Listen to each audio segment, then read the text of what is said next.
pentazocine, or what is popularly called as or known by the pharmaceutical name of Fortwin, or morphine injections, or even for that matter tramadol injections. So opioids can also be classified based on the way in which they are consumed. What we need to remember is that many a times oral or inhalational products or opioids are also injected. For example, though heroin is meant for inhalational or meant for use through inhalational route, however, this also is at times dissolved in either water, or there are various ways of ensuring that heroin gets dissolved and then it is injected. Similarly, dextropropoxifen, it is available in capsules, but the capsules are opened. The powder is then mixed with water and injected. So oral or inhalation opioid products can also be injected. Now let us see in the next few slides which are the opioids which are commonly available and used by people who present to us in our clinics. So we have first as natural opiates, where opium or afim is orally consumed. So there are balls of opium which people consume twice or thrice in a day. We also have another preparation called as doda or phukki. Now these are poppy straw. So what happens is, when the resinous exudate is scraped out from the bulb that remains then is crushed and the powder is then used orally. Either the powder is directly consumed or it is mixed in water. The water is boiled and then sieved, and the water that comes out contains small amount of opium or morphine, and this is consumed orally. Certain parts of the country like Punjab, Rajasthan, Uttar Pradesh, there this poppy straw or doda is commonly consumed. The second opioid product that is commonly used by our patients, and when they present to us in the clinic, they report that they use heroin. It is the slang name or the street name for heroin is smack or brown sugar. Pharmacologically, heroin is diacetyl morphine. We have two ways of or two products of heroin. One is the pure form of heroin, which also is referred by its slang name of number 4 in the northeastern states, or chitta in Punjab. Often heroin that is available in other parts of the country is not in its pure form, but impure varieties of heroin, so which is called as brown sugar or smack. Now both either pure or impure form of heroin is commonly inhaled, either filling in cigarettes or chasing, the method that we discussed in the previous slides, or heroin is mixed with water or with other chemicals like diazepam injection or Evil injection, and it is injected. So inhalation and injecting form are the most common ways in which heroin is used in our population.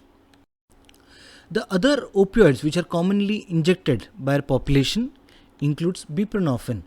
Now patients may come to you and report that they inject TD-Gesic, Lupigesic, Sangesic or Norphine starting with N.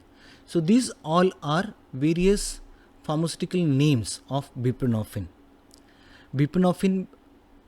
Along with buprenorphine, people may also come and report that they inject pentazocine, known by its pharmaceutical name Fortwin. Now both buprenorphine and pentazocine may be injected as it is, but more commonly they are mixed with other injecting products like phenyramine, known by its name Evil, or diazepam. So they mix a cocktail of these opioids and benzodiazepine or antihistamines and they inject it. Similarly, we have some common opioids which are consumed as tablets. So diphenoxylate, which is commonly used or prescribed to patients who have diarrhea. So popularly known by its pharmaceutical name Lomotil.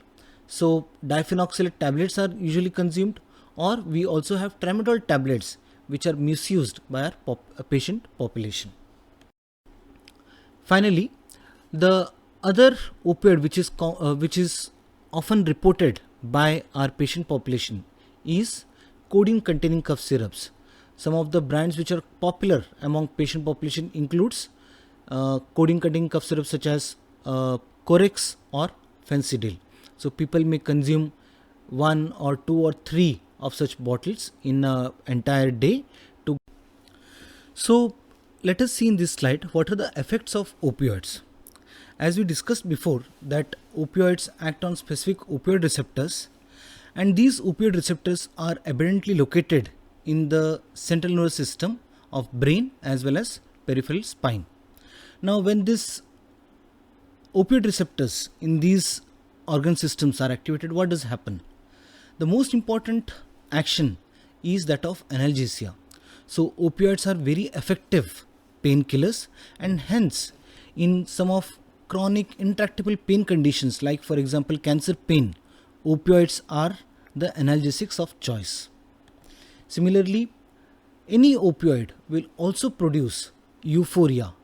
So people who take opioids, they'll have some sense of relaxation, calm, feeling high, good after taking opioids.